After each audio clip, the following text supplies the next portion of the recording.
ತಗೊಂಬರ್ಲಿ.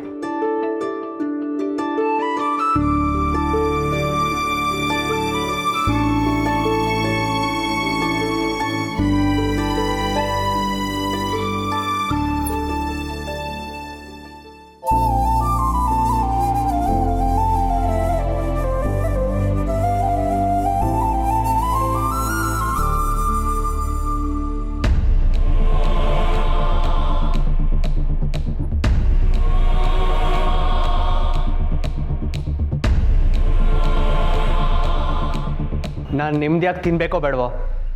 ಬೇಡ ಅಂದರೆ ಹೇಳಿ ಎದ್ದು ಹೊರಟೋಗ್ತೀನಿ.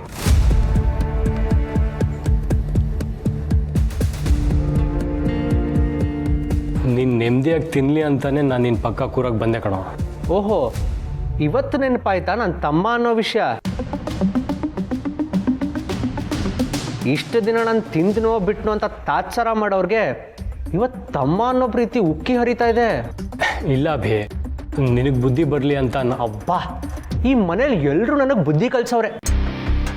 ಆಯಿತು, ಮಾತಾಡು. ನಿನಗೆ ಎಷ್ಟು ಕೋಪ ಇದೆಯೋ ಅಷ್ಟು ಕೋಪನೂ ಮಾತಲ್ಲೇ ತೀರಿಸ್ಕೊ.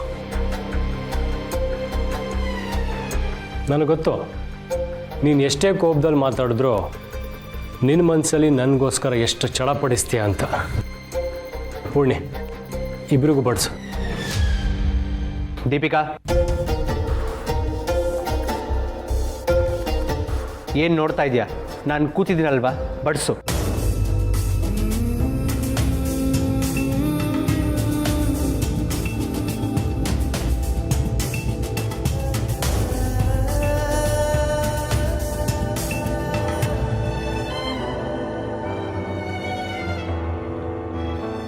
ಯಾಕೋ ಇಷ್ಟು ಕೋಪ ಮಾಡ್ಕೋತಿದ್ಯಾ?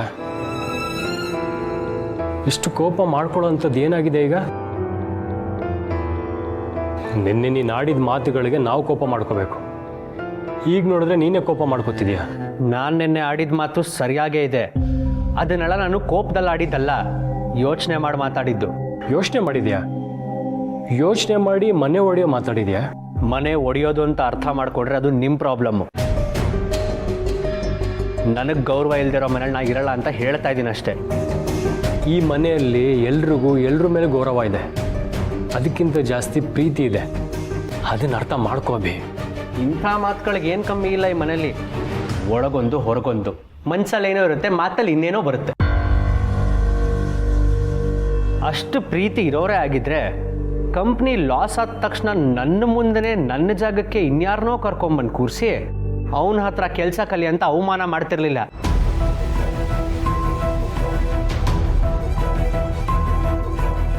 ಈಗಲೂ ನೆನೆಸ್ಕೊಂಡ್ರೆ ನನ್ನ ಮೈಯೆಲ್ಲ ಉರಿಯುತ್ತೆ. ಕೆಲ ಅನ್ಕೊಂಡು ಹಾಗೆ ಆಯಿತು.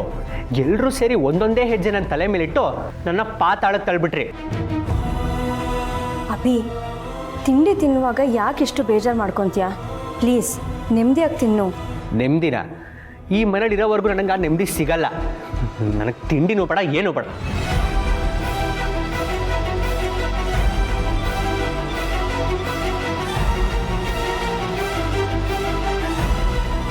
ಸಮಾಧಾನ ಮಾಡ್ಕೋಬಿ. ನಾವು ಒಳ್ಳೆಯ ಉದ್ದೇಶ ಇಟ್ಕೊಂಡೆ ಹಾಗೆಲ್ಲ ಮಾಡಿದ್ದು. ಆ ಕಂಪ್ನಿ ಯಾವತ್ತಿದ್ರೂ ನಿಂದೆ. ನಂದು ಅಂತ ಬರೀ ಬಾಯಿ ಮಾತಿಗೆ ಹೇಳೋದಲ್ಲ, ನಂದು ಅನ್ನೋದು ಏನಿದೆಯೋ ಅದನ್ನೆಲ್ಲ ನನಗೆ ಭಾಗ ಮಾಡಿಕೊಡ್ಬೋದಲ್ಲ. ಅಭಿ, ಆತ್ರದಲ್ಲಿ ಏನೇನೋ ಮಾತಾಡಬೇಡ, ಸ್ವಲ್ಪ ಕೂಲ್ ಆಗೋ. ಬಾ, ಮೊದಲು ತಿಂಡಿ ತಿನ್ನು ಬಾ. ಮನೇಲಿ ಭಾಗ ಕೇಳ್ತಾ ಇದ್ದ ಹಾಗೆ ಬಾಯಲ್ಲಿ ಪ್ರೀತಿ ಮಾತುಗಳು ಬರೋಕ್ಕೆ ಶುರು ಆಗೋಯ್ತು.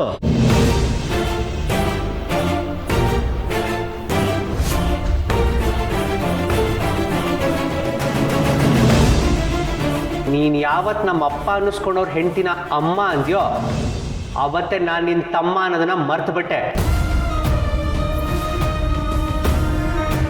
ನೀವೆಲ್ಲರೂ ಒಂದಾಗಿ ನನ್ನೇ ನೆಗ್ಲೆಕ್ಟ್ ಮಾಡಿದ್ರಿ ಅಲ್ವಾ? ಮತ್ತೆ ಇವಾಗ ಯಾಕೆ ಪ್ರೀತಿ ತೋರಿಸೋ ನಾಟಕ ಆಡ್ತಿದ್ದೀರಾ? ನಿಮ್ಮ ನಾಟಕಗಳಿಗೆಲ್ಲ ಕರ್ಗೋನಲ್ಲ ನಾನು.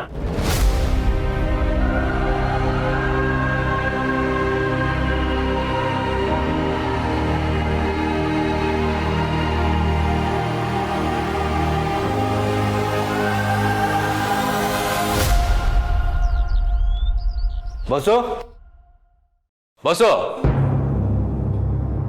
ಬಸು, ಬಸು, ಸಿರಿಯಲ್ಲಿ ಕಾಣಿಸ್ತಾನೆ ಇಲ್ಲ. ನಾನು ಫೋನ್ ಮಾಡಿದ್ದೆ, ಅವಳು ಫೋನ್ ರಿಸೀವ್ ಮಾಡ್ತಿಲ್ಲ. ನಿಮ್ಗೇನಾದ್ರು ಹೇಳ್ಬಿಟ್ಟು ಹೋದ್ಲಾ? ಓ, ನಿಂಗೇನು ಹೇಳಿಲ್ವಾ? ಅವಳು ಬೆಳಗ್ಗೆನೇ ಆಸ್ಪತ್ರೆಗೆ ಹೋಗಿದ್ದಾಳೆ.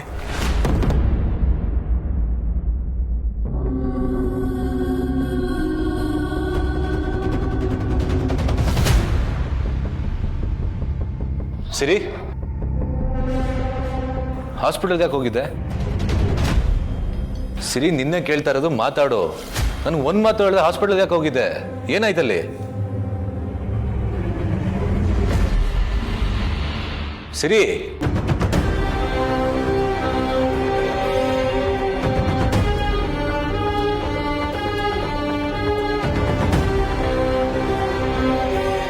ಸಿರಿ, ನನಗೆ ಟೆನ್ಷನ್ ಕೊಡಬೇಡ. ಹಾಸ್ಪಿಟ್ಲಿಗೆ ಏನಕ್ಕೆ ಹೋಗಿದೆ ಹೇಳು. ಮಗುನ್ ತೆಗ್ಸ್ಬೇಕು ಅಂತ ಮಾತಾಡ್ತಿದ್ದಲ್ಲ, ಅದಿನ್ನೂ ನಿನ್ನ ತಲೆಯಲ್ಲಿದೆಯಾ? ಹೊಟ್ಟೆಲ್ ಮಗು ಇದ್ರೆ ತಾನೇ ತೆಗ್ಸೋಕೆ.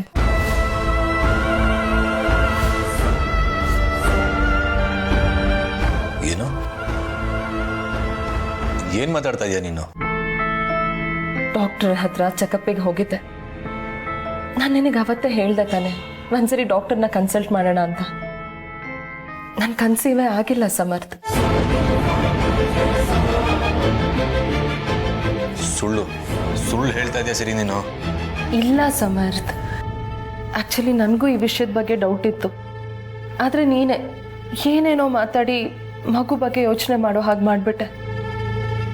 ಡಾಕ್ಟರ್ ನನಗೆ ಚೆಕ್ ಮಾಡಿ ನೀವು ಕನ್ಸೀವ್ ಆಗಿಲ್ಲ ಅಂತ ಹೇಳಿದ್ರು.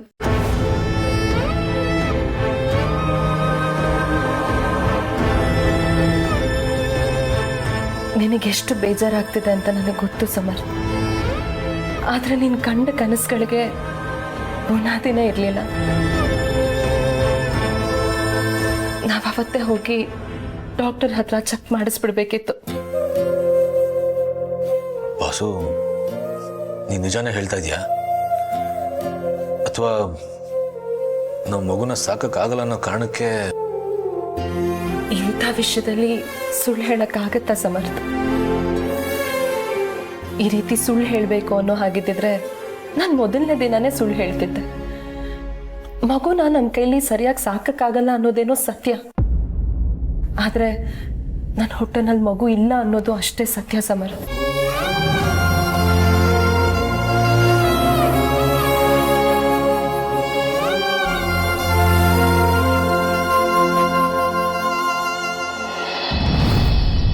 ನಿನ್ನ ಹತ್ರ ನಾಟಕ ಮಾಡೋ ಅವಶ್ಯಕತೆ ನಮಗೇನೋ ಇದೆ. ಮನೇಲಿ ಒಂದೆರಡು ದಿನ ಏನೋ ನಡೀತು ಅನ್ನೋ ಮಾತ್ರಕ್ಕೆ ಚಿಕ್ಕದ್ರಿಂದ ನಾವು ಹೇಗೆ ಬೆಳೆದ್ವಿ ಅನ್ನೋದು ಮರ್ತ್ಬಿಟ್ಟು ಅಭಿ.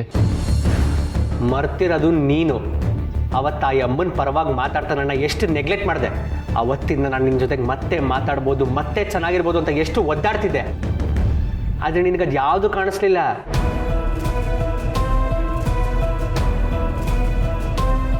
ಈಗ ಆಸ್ತಿಲ್ ಪಾಲ್ ಕೇಳ್ತಾ ಇದ್ದೀನಿ ಅಂದ ತಕ್ಷಣ ಅಣ್ಣ ತಮ್ಮನ ಸಂಬಂಧ ಕಾಣಿಸ್ತದೆ ನಿನಗೆ. ನನಗೆ ಗೊತ್ತು ನೀನು ಸ್ವಾರ್ಥಿ ಆಗೋಗಿದ್ಯಾ. ನಿನಗೂ ಆಸ್ತಿ ಮೇಲೆ ಕಣ್ಣು.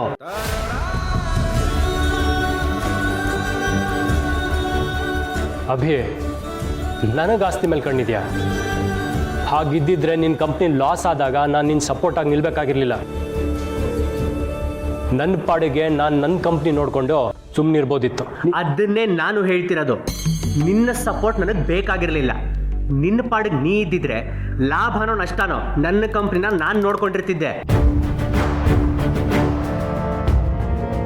ಆದರೆ ನೀನು ಲಾಸ್ ಆಗಿದ್ದನ್ನ ನೆಪ ಮಾಡಿಕೊಂಡು ನನ್ನ ಕಂಪ್ನಿನೂ ನೀನೇ ಹೊಡಿಯೋಕೆ ಪ್ಲಾನ್ ಮಾಡಿದ್ದೆ.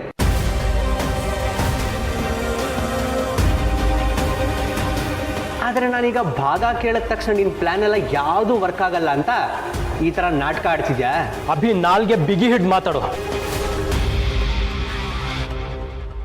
ಹುಚ್ಚು, ನಿಜವಾಗ್ಲೂ ಹುಚ್ಚಿಡ್ದಿದೆ ನಿಂಗೆ. ಅಭಿ ಪ್ಲೀಸ್, ಏನೇ ಮಾತಾಡದಿದ್ರು ಸಮಾಧಾನವಾಗಿ ಮಾತಾಡಿ. ಈ ರೀತಿ ಕೂಗಾಡಿದ್ರೆ ಸಮಸ್ಯೆ ದೊಡ್ಡದಾಗುತ್ತೆ ಹೊರತು ಬಗೆಹರಿಯಲ್ಲ. ನೋಡಭಿ, ನೀನು ನನ್ನ ತಮ್ಮ.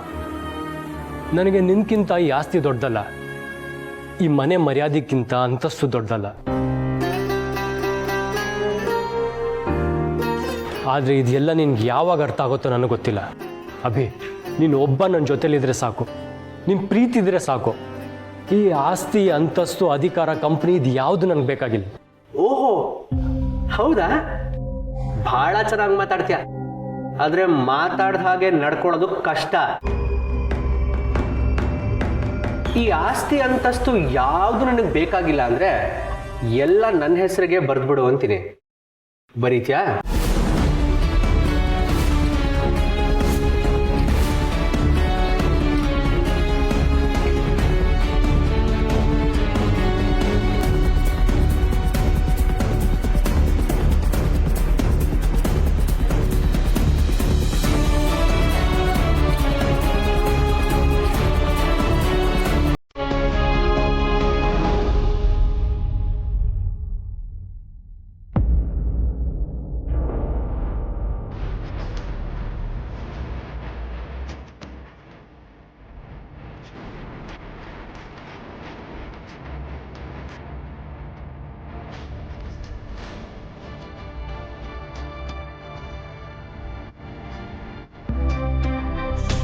ಇದರಲ್ಲಿ ನಿನಗೆ ಏನು ಬೇಕಾದರೂ ಬರ್ಕೊ.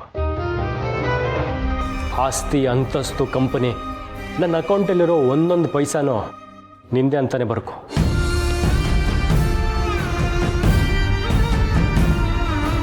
ನನಗಿದು ಯಾವುದೂ ಬೇಕಾಗಿಲ್ಲ.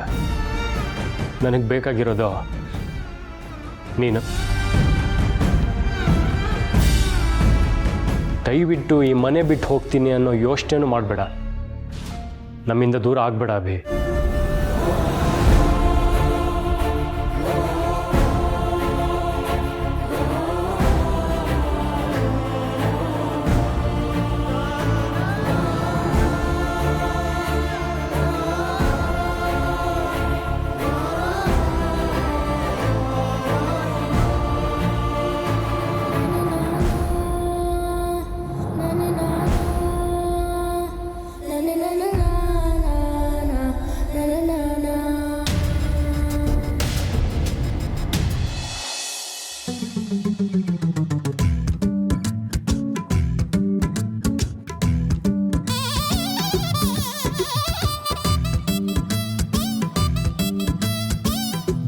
ಏನ್ ನಡೆಸ್ತಾ ಇದ್ದೀಯಾ ನೀನು?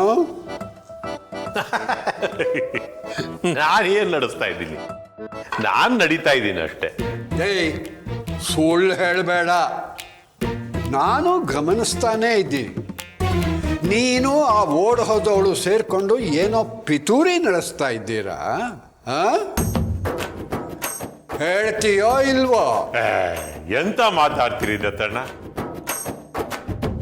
ಮಾತೇ ಆಡಕ್ಕೆ ಬರದೇ ಇರೋನ್ ಕೈಲಿ ಭಗವದ್ಗೀತೆ ಹೇಳಿಸ್ತಾ ಇದೆಯಾ ಅನ್ನೋ ಹಾಗಾಯ್ತು ನಿಮ್ ಕತೆ. ದೊಡ್ಡದಾಗಿ ಯೋಚನೆ ಮಾಡಿ ಪಿತೂರಿ ಮಾಡೋ ಅಷ್ಟು ಬುದ್ಧಿ ತಲೆ ನನಗೆ ಎಲ್ಲಿದೆ?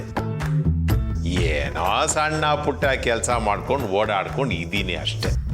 ಮಾತಾಡೋಕೆ ಬರದೇ ಇರೋ ಮಗು ನೀನಲ್ಲ ಅಂತ ನನಗೆ ಗೊತ್ತು. ಮಾತಲ್ಲೇ ಮನೆ ಹಾಳು ಮಾಡೋ ಚಾಲಾಕಿತನ ನಿನಗಿದೆ ಅಂತಾನೂ ನನಗೆ ಗೊತ್ತು. ಏನೋ ಪಿತೂರಿ ಮಾಡ್ತಾ ಇದ್ದೀಯಾ, ಅದೇನು ಅಂತ ನನಗೆ ಇವತ್ತು ಗೊತ್ತಾಗಲೇಬೇಕು. ತಿಳ್ಕೊಳ್ಳಿ. ಏ ಅನ್ಸೂಯ, ಬಾಯ್ಲಿ.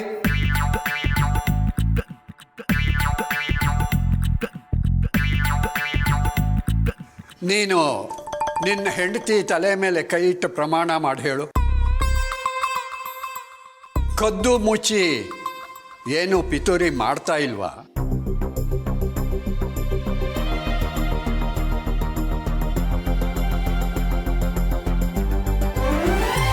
ನಾನು ನನ್ನ ಹೆಂಡತಿ ತಲೆ ಮೇಲೆ ಕೈ ಇಟ್ಟು ಪ್ರಮಾಣ ಮಾಡ್ತೀನಿ.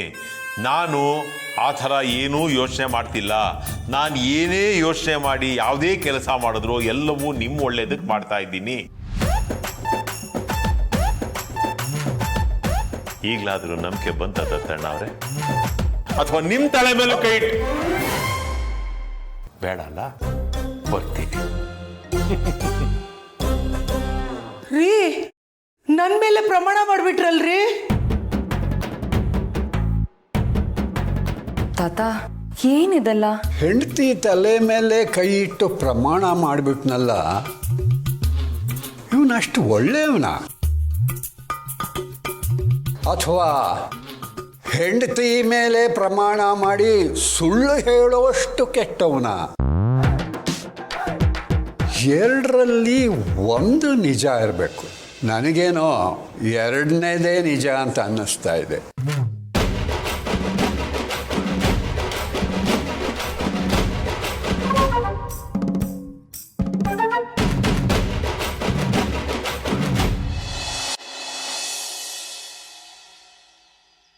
ಅಭಿ ಕಾಫಿ ತಗೋ.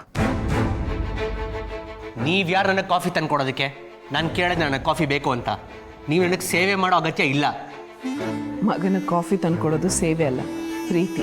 ಆ ಪ್ರೀತಿನೂ ನನಗೆ ಬೇಕಾಗಿಲ್ಲ. ನನ್ನ ಪಾಲ್ಗೆ ನೀವು ತೋರಿಸೋ ಪ್ರೀತಿ ವಿಷ ಇದ್ದ ಹಾಗೆ, ಪ್ರತಿ ಕ್ಷಣ ಕೊಲ್ತಿರುತ್ತೆ. ತಾಯಿ ಪ್ರೀತಿ ಮಗನ ಪಾಲ್ಗೆ ಯಾವತ್ತೂ ವಿಷ ಆಗಲ್ಲ ಅಭಿ. ಪದೇ ಪದೇ ತಾಯಿ ಮಗ ಅಂತ ಯಾಕೆ ಹೇಳ್ತಿದ್ದೀರಾ? ನೀವು ನನಗೆ ತಾಯಿನೂ ಅಲ್ಲ, ನಾನು ನಿಮಗೆ ಮಗನೂ ಅಲ್ಲ. ನಮ್ಮ ಅಣ್ಣ ನಿಮ್ಮನ್ನ ಅಮ್ಮ ಅಂತ ಕರಿತಿದ್ದಾನಲ್ಲ, ಅವನನ್ನೇ ಮಗ ಅನ್ಕೊಳ್ಳಿ, ಅಷ್ಟು ಸಾಕು. ನಿಮ್ಮ ನಾಟಕಗಳನ್ನ ನಂಬೋದು ಅವನೇ ತಾನೇ. ಮನೇಲಿ ಭಾಗ ಕೇಳಿದ ತಕ್ಷಣ ಪ್ರೀತಿ ಉಕ್ಕಿ ಹರಿತಾ ಇದೆ. ಹೊರಟೋಗಿ ಇಲ್ಲಿಂದ. ಯಾಕೆ ಅಭಿ ಹೀಗೆಲ್ಲ ಮಾತಾಡ್ತಾ ಇದೆಯಾ? ನಾನು ನಿನಗೆ ಕಾಫಿ ತರಬೇಕು ಅಂದ್ಕೊಂಡಾಗ ನಿನ್ನ ಮನಸ್ಸಲ್ಲಿ ಇಷ್ಟೆಲ್ಲ ಯೋಚನೆಗಳು ಬರುತ್ತೆ ಅಂತ ನನಗೆ ಗೊತ್ತೇ ಇರಲಿಲ್ಲ. ನೀನು ನನ್ನನ್ನು ಇಷ್ಟೊಂದು ದ್ವೇಷ ಮಾಡೋದಕ್ಕೆ ಕಾರಣನಾದರೂ ಏನು ಅಭಿ? ನಿಮ್ಮ ತಾಯಿ ಸ್ಥಾನದಲ್ಲಿ ನೀನು ನನ್ನನ್ನು ನೋಡೋಕ್ಕಾಗದೇ ಇರ್ಬೋದು ನಿಜ. ನಿನಗೆ ನನ್ನ ತಾಯಿ ಅನ್ನಿಸ್ತಾ ಇರ್ಬೋದು, ಆದರೆ ನೀನು ಯಾವತ್ತಿದ್ರೂ ನನ್ನ ಮಗನೇ ಅಭಿ. ನೀವು ಈ ಮನೆಗೆ ಬಂದಿರೋದು ನನ್ನ ತಂದೆ ಅನ್ಸ್ಕೊಂಡವ್ರಿಗೆ ಹೆಂಡತಿಯಾಗಷ್ಟೇ, ನನ್ನ ತಾಯಿಯಾಗಲ್ಲ. ನೀವು ಬಂದ ಮೇಲೆ ನನಗೆ ತಾಯಿ ಪ್ರೀತಿ ಸಿಗುತ್ತೆ ಅನ್ನೋದು ನಿಮ್ಮ ಗಂಡನ ಭ್ರಮೆ ಅಷ್ಟೇ. ನೀವು ಈ ಮನೆಗೆ ಬಂದಾಗಿಂದ ನಾನು ಕಳ್ಕೊಂಡ್ರೆ ಅದೇ ಹೆಚ್ಚು. ಮೊದಲು ನಾವು ಈ ಮನೇಲಿ ಹೇಗಿದ್ವಿ, ಎಷ್ಟು ಸಂತೋಷವಾಗಿದ್ವಿ. ಆದರೆ ನೀವು ಬಂದಮೇಲೆ ಎಲ್ಲ ಬದಲಾಗೋಯ್ತು. ನೀವು ಬಂದು ಅಪ್ಪ ಅನ್ಸ್ಕೊಂಡಿರೋನ್ನ ಪೂರ್ತಿಯಾಗಿ ದೂರ ಮಾಡಿದ್ರಿ. ಜೀವಕ್ಕೆ ಜೀವ ಆಗಿದ್ದ ನಮ್ಮ ಅಣ್ಣ ನನ್ನನ್ನು ತಾತ್ಸಾರ ಮಾಡೋ ಹಾಗೆ ಮಾಡಿದ್ರಿ. ಈ ಮನೇಲಿ ಎಲ್ಲರ ದೃಷ್ಟಿಲೂ ನಾನು ಕೆಟ್ಟವನು ಅನ್ಸ್ಕೊಳ್ಳೋ ಹಾಗಾಯ್ತು. ಇಷ್ಟೆಲ್ಲ ಆದ್ಮೇಲೆ ನಾನು ನಿಮ್ಮನ್ನ ತಾಯಿ ಅಂತ ಒಪ್ಕೋಬೇಕಾ? ಕುಡಿತಿರೋದು ವಿಷ ಅಂತ ಗೊತ್ತಿದ್ರು ಅದನ್ನ ಅಮೃತ ಅನ್ಕೊಂಡು ನಿಮ್ಮನ್ನ ಅಮ್ಮ ಅಂತ ಒಪ್ಕೋಬೇಕಾ? ತಾಯಿಯಾದವಳು ಮಕ್ಳಿಗೋಸ್ಕರ ತ್ಯಾಗ ಮಾಡ್ತಾಳೆ ಹೊರತು ಮಕ್ಳು ನೆಮ್ಮದಿ ಕಿತ್ಕೊಳ್ಳಲ್ಲ. ಅಂದರೆ ನನ್ನಿಂದ ನಿನ್ನ ನೆಮ್ಮದಿ ಹಾಳಾಗ್ತಾ ಇದೆಯಾ ಅಭಿ? ಇನ್ನೂ ಕೇಳ್ತಿದ್ದೀರಲ್ಲ, ಈಗ ಆಗ್ತಿರೋದು ಅದೇ ತಾನೇ. ತಂದೆ ಮಕ್ಕಳನ್ನ, ಅಣ್ಣ ತಮ್ಮಂದ್ರನ್ನ ದೂರ ಮಾಡಿದವ್ರು ನೀವು. ನಿಮ್ಮಿಂದ ಇಟ್ಬಿಟ್ಟು ಬೇರೆ ಇನ್ನೇನಾಗುತ್ತೆ? ಒಂದಲ್ಲ ಒಂದಿನ ನೀವು ನನ್ನನ್ನು ಈ ಮನೆಯಿಂದ ಓಡಿಸ್ತೀರಾ. ಅದ್ರ ಬದಲು ನಾನೇ ಮನೆ ಭಾಗ ತಗೊಂಡು ಆಚೆ ಹೋಗೋದು ಒಳ್ಳೇದಲ್ವಾ? ಬೇಡ ಅಭಿ, ಈ ರೀತಿ ಎಲ್ಲ ಮಾತಾಡಬೇಡ. ನನ್ನಿಂದನೇ ಇಷ್ಟೆಲ್ಲ ಆಗ್ತಾ ಇರೋದು ಅಂತ ನಿನ್ಗೆ ಅನ್ಸೋದಾದ್ರೆ ಹೇಳು. ನಾನು ಏನು ಮಾಡಿದ್ರೆ ನೀನು ನೆಮ್ಮದಿಯಾಗಿರ್ತೀಯ ಅಂತ. ನೀವೆಲ್ಲರೂ ಮೊದಲಿನ ಥರ ಸಂತೋಷವಾಗಿರ್ತೀರಾ ಅನ್ನೋದಾದರೆ ನಾನು ಏನು ಬೇಕಾದರೂ ಮಾಡೋದಕ್ಕೆ ಸಿದ್ಧ. ಹೌದಾ? ನಾವೆಲ್ಲರೂ ಸಂತೋಷವಾಗಿರ್ತೀವಿ ಅಂದರೆ ನೀವೇನು ಬೇಕಾದರೂ ಮಾಡ್ತೀರಾ? ನಿಮ್ಮ ಸಂತೋಷಕ್ಕಿಂತ ದೊಡ್ಡದು ಇನ್ನೇನಿಲ್ಲ. ನೀನೇನು ಹೇಳಿದ್ರು ಮಾಡ್ತೀನಿ. ಹಾಗಿದ್ರೆ ನೀವೀ ಮನೆ ಬಿಟ್ಟು ಹೊರಟು ಹೋಗಿ.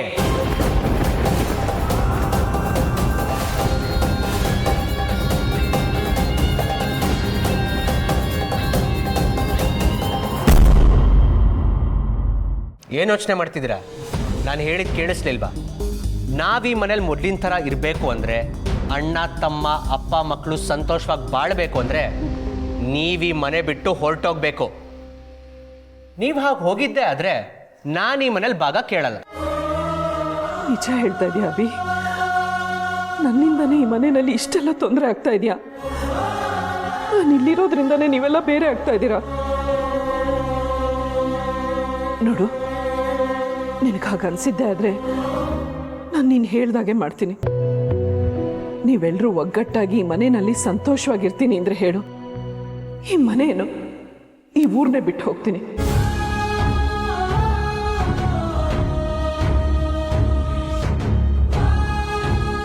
ನಿಜವಾಗ್ಲೂ ನೀವು ಈ ಮನೆ ಬಿಟ್ಟು ಹೋಗ್ತೀರಾ? ನನಗೆ ನಿಮ್ಮ ಮಾತಿನ ಮೇಲೆ ನಂಬಿಕೆ ಬರ್ತಿಲ್ಲ. ಈ ಮನೆಯಲ್ಲಿ ಎಲ್ಲರೂ ಸಂತೋಷವಾಗಿರ್ಬೇಕು ಅಂತ ಆಸೆ ಪಡೋಳು ನಾನು. ನೀನು ಹೇಳಿದ ನಿಮಿಷದಲ್ಲೇ ಈ ಮನೆ ಬಿಟ್ಟು ಹೊಟ್ಟೋಗ್ತೀನಿ. ಆದರೆ ನೀನು ಬೇರೆ ಯಾವುದೇ ಕಾರಣಕ್ಕೂ ಈ ಮನೆನ ಭಾಗ ಮಾಡೋದಿಲ್ಲ. ನಿನ್ನ ತಂದೆ ಜೊತೆ, ನಿನ್ನ ಅಣ್ಣನ ಜೊತೆ ಪ್ರೀತಿಯಿಂದ ಬದುಕ್ತೀನಿ ಅಂತ ನನಗೆ ಮಾತು ಕೊಡು. ನನ್ನ ಮಾತಿನ ಮೇಲೆ ನನಗೆ ನಂಬಿಕೆ ಇದೆ. ನನಗೆ ಟೈಮ್ ಆಗ್ತಿದೆ, ನಾನು ಹೊರಡ್ತೀನಿ.